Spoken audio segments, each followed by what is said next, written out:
The Leader Coronavirus Daily is bringing you the latest news, analysis, and interviews during this crisis.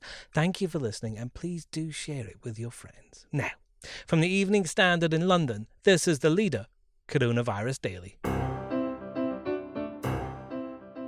I'm David Marsland. What happens when a Prime Minister falls ill?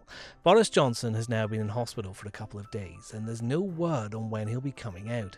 The government says he's stable and in good spirits, but he's suffered breathing difficulties and received what Downing Street calls standard oxygen treatment. Dominic Raab, the Foreign Secretary, is in charge for the moment, but what if that goes on longer?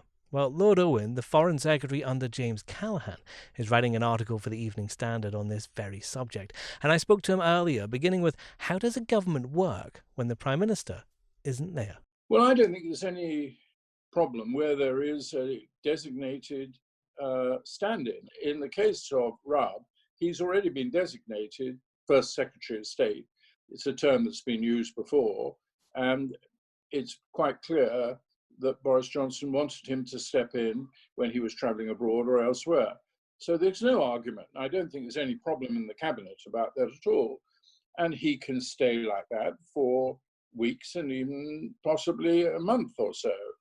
I think that the present situation is damaging, not having the Prime Minister there, but having an election or putting somebody in who has not got the authority of being elected. And the great advantage of Boris Johnson is he won a very substantial personal victory only very recently. And therefore he is, we call prime ministers primus inter pares, first amongst equals. He's a bit more than that. This government won on his agenda, and this government is going to have to handle some very major questions. But I have no doubt that Michael Gove and the new Chancellor of the Exchequer, who's done extremely well, will work very harmoniously in these circumstances under Raab as the temporary head of the government, that's all.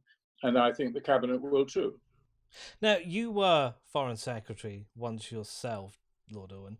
How much of a step up, though, is it to move from that position into de facto Prime Minister? Because you're going to be brought into all kinds of different meetings, be privy to different knowledge than you had before, surely. Well, Raab has been involved in and has actually come in the daily press conferences, has held them before, because he's been confronting the difficulty with all these British people in foreign countries who want to come back. But in fairness, Boris has been good about the cabinet.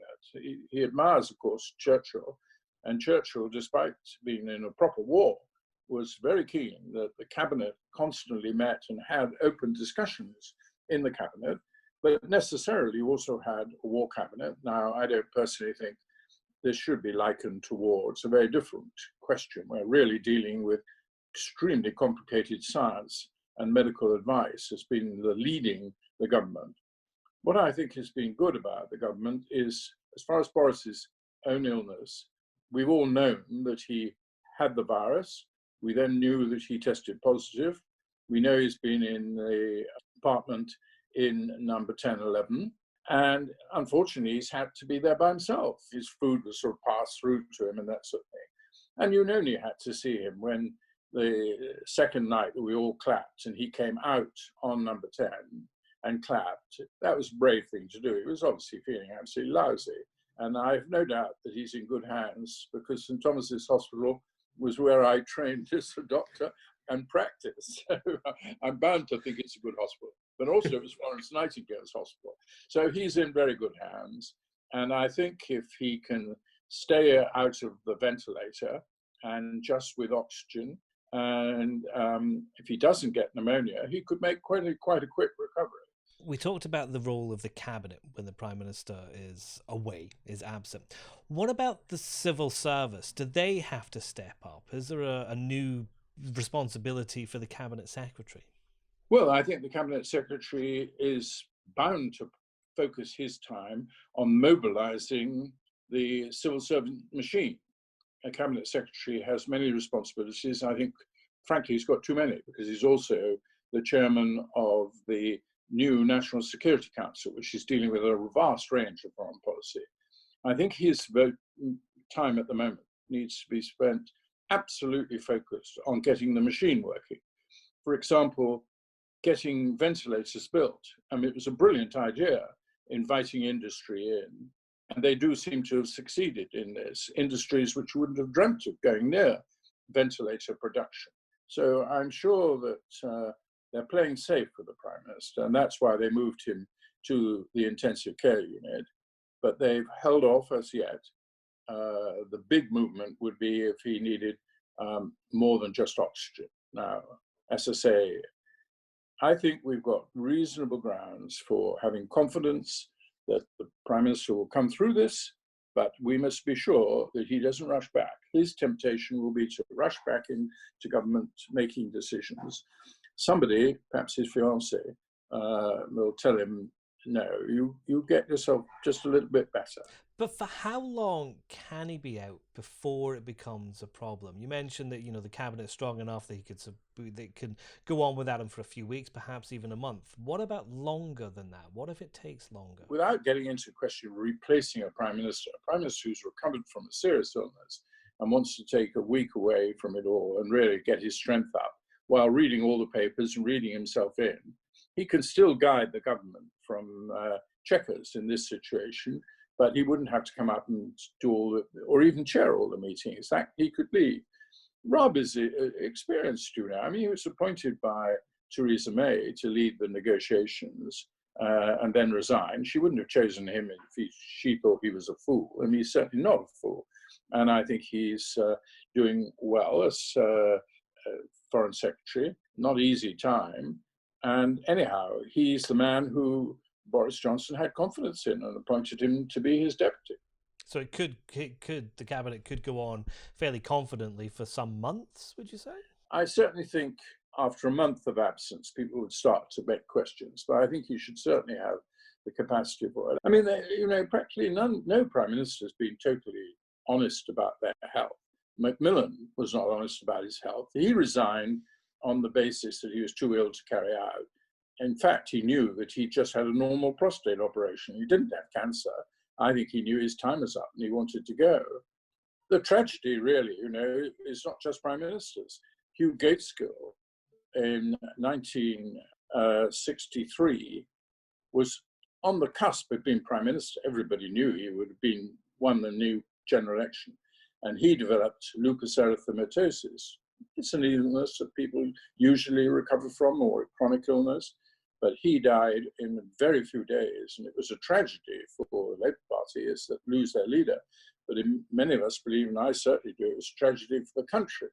So we've had deaths, we've had to deal with difficulties. We've got a lot of experience about this, and I wouldn't allow some of these rather high-flown journalists who know absolutely zero on most of these issues, pontificating day after day, just shut it down. He's ill, let's all wish him well and get on with the task with the present cabinet ministers.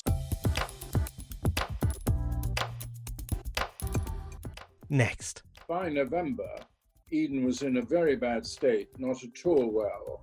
He resigned as Prime Minister on the 8th of January, 1957, and really a very distinguished career was ended by illness. More from Lord Owen. What can we learn from history in a time like this?